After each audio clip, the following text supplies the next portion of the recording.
Hello, mimi ni Shani Star na hii ni Connection TV, the house of detail and fact news. Na leo hii studio kwangu nimetembelewa na kikundi kikubwa ambacho kinaitwa Makoti Gang. Leo tunakuja kupiga story 1 2 3. Ambao story hiyo unajua ni nini? Jinsi gani vijana mtaani wanapitia changamoto kubwa kutimiza ndoto zao. Na hapa pembeni yangu ndio Makoti Gang. Tungependa kuwafahamu na mnajihusisha na nini. Karibu sana. Asante sana. Kwa majina mimi naitwa Medo Max, ni mwanafamilia Makoti Gang. Ndio. Na kundi letu sisi najihusisha na mambo ya entertainment ya sasa, mambo ya sanaa, mfano dancing, comedy, uigizaji na kadhalika. Pia ningependa kutufahamu pia wakatikati hapo, wewe nani ndugu yangu? Mimi kwa majina naitwa Kika 07, mmoja kati ya mwanafamilia Makoti Gang. Yes. Makoti Gang, kikundi changu cha Makoti Gang kinajishughulisha na sanaa, yani kuna music, dancing, uigizaji na kadhalika. Nashukuru. Pia pembeni yangu kakaangu hapo, yeye unaitwa nani watu waweze kufahamu? Mimi naitwa Mr. Jau, mimi pia ni mwanafamilia wa Makoti Gang. Makoti Gang najishughulisha na entertainment kwa ujumla. Kile kitu kinachohusiana na entertainment tunajishughulisha nacho. Music, dancing, movie, yani kila kitu kinachohusiana na entertainment tunahusiana nacho.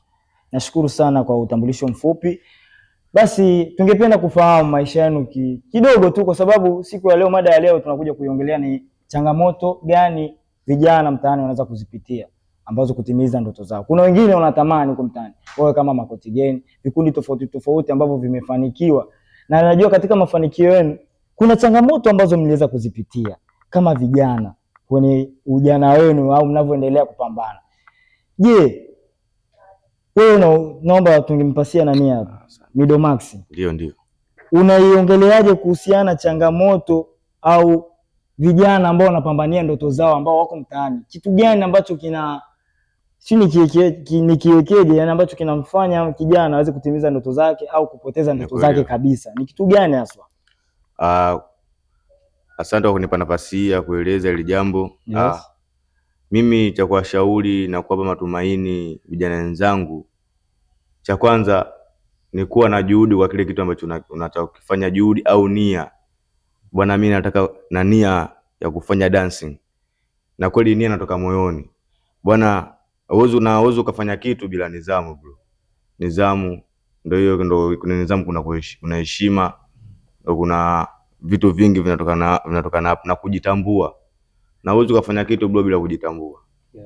Kila mtu naona mtandaoni wapi kama social media huko TikTok, unakuta mtu labda tumzungumzie labda Steve Mweusi anajitambua kwa kitu anachokifanya na watu wamempendia kwa moves anazozifanya vile.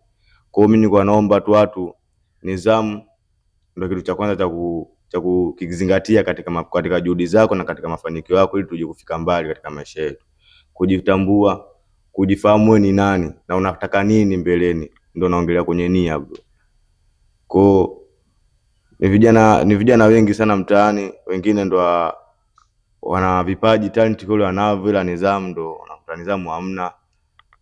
Wengine ndo wanakuta maadili mema hawana kwa wazazi wao. Mimi cha kuwashauri ni hicho tu. Okay. Ngine kukupasia hapo ndugu yangu. Je, unaiongeleaje kuhusiana na changamoto ambazo vijana sasa hivi mtaani wanaweza kuzipitia? Wengi unakuta wana ndoto nyingi, lakini wanashindwa kuitimiza ndoto yao. Ni nini hasa ambacho kinawafanya wanakwama kutimiza ndoto zao? Ni nini hasa wewe unavyojua, wewe ufahamu wako? Kwa vijana wengi wa sasa hivi vitu ambavyo vinakwamisha. Tukianza kwenye upande wa changamoto ya kwanza kwa upande wangu mimi hapa ni nidhamu.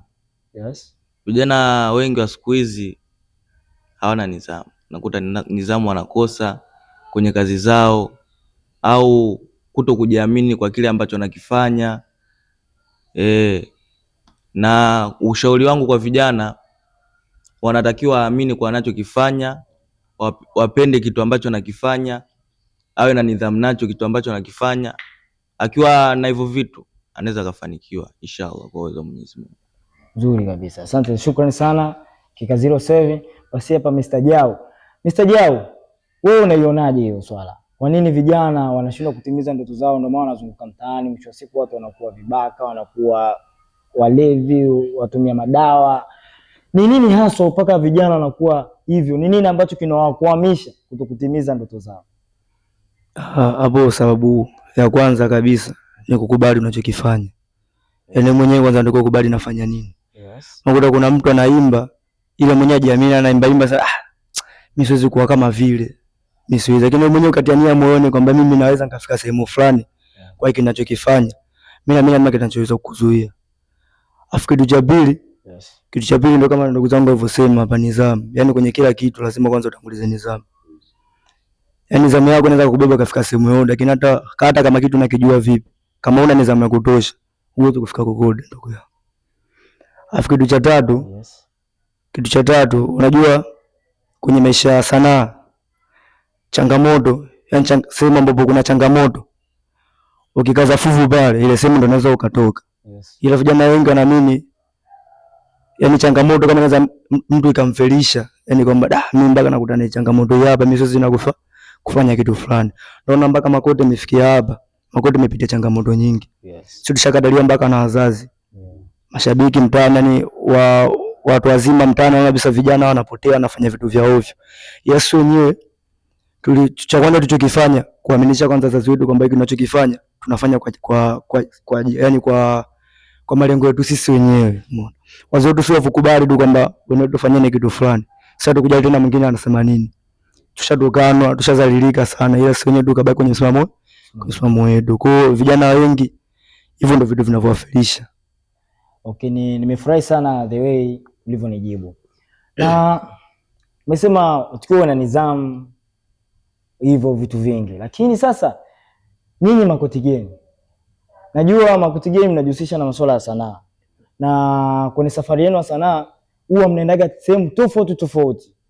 Mnaenda labda maybe kwenye ukumbi fulani au maybe mnatoa show kwenye maybe bar fulani, si umeelewa, klabu fulani. Huko kwenye klabu huwa kwanza nyie kuna mtu anatumia maybe kilevi chochote? Kwa sisi hivyo vitu tumejiepusha navyo kwanza. Maana hiyo ni sababu kubwa ya makundi kuharibika, ni kuonekana nidhamu mbovu, kutumia vilevi. Okay. Sasa kwenye huko sasa mmeenda, najua mnakutana na watu wengi. Kuna walevi, kuna dada, kuna hawa wanasema vijana sasa wanasema mishangazi. Umekutana sasa na lishangazi. Mshangazi mwenye hela zake kwenye eka zenu za kazi. Ndio. Umekuta mshangazi kweli kwenye maokoto yuko vizuri. Na pembeni yako unakuwa nyumbani labda na binti yako, yani mpenzi wako ule uko naye, ambapo maybe umeanza naye. Changamoto hizo huwa hamzipitii, na huwa zikifika changamoto kama hizo huwa mnazisovuje? Muona nani Shiny Star? Yeah. Yaani huko kimekuwa kitu, yani imekuwa changamoto kubwa sana kwa vijana. Vijana wengi inapofikia issue hizo mishangazi wanaita. Shafikia kwenye issue za mishangazi, vijana wengi hapo wanapopotea. Kwa sababu anakuwa anaacha kabisa kufikiria maisha yake. Sasa nishafika sehemu fulani nikakaa na mwanamke fulani ambaye atanilea mimi, kila kitu nitakipata. Ishatoka tu situation kama hiyo hapo.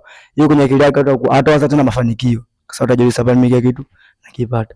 Ila Waswahili wanasema bora kidogo chako kuliko kikubwa cha mwenzako. Yes. Kwa sababu chako ni chako. Kwa upande wangu mimi siwezi nikamfuata mshangazi kutokana na nini? Kuna leo na kesho. Pale nimekaa ndio kanalea kila kitu nakipata. Kesho akaniacha mimi akamfuata kijana mwingine, mimi nitakuwa sina maisha. Ila bora huyu ambaye kaanza na mimi doka naanza maisha yuko na mimi, tunatafuta wote. Huyu anaweza kanielewa. Na siku zote changamoto ndio inamfanya mtu aweze kufikiria. Yaani ukishakuwa na changamoto ndio utajua sasa hii changamoto atakuwa nitatue hivi. Ukishafika sehemu ambayo una shida yoyote, utaanza tena maendeleo. Sababu utakuwa umekaa tu umejiboteka, kitaka hela napata, kitaka kitu fulani napata. Kwa hiyo ni vijana wengi wanaharibikiwa huko kwenye mishangazi. Connection TV, the house of details and fact news.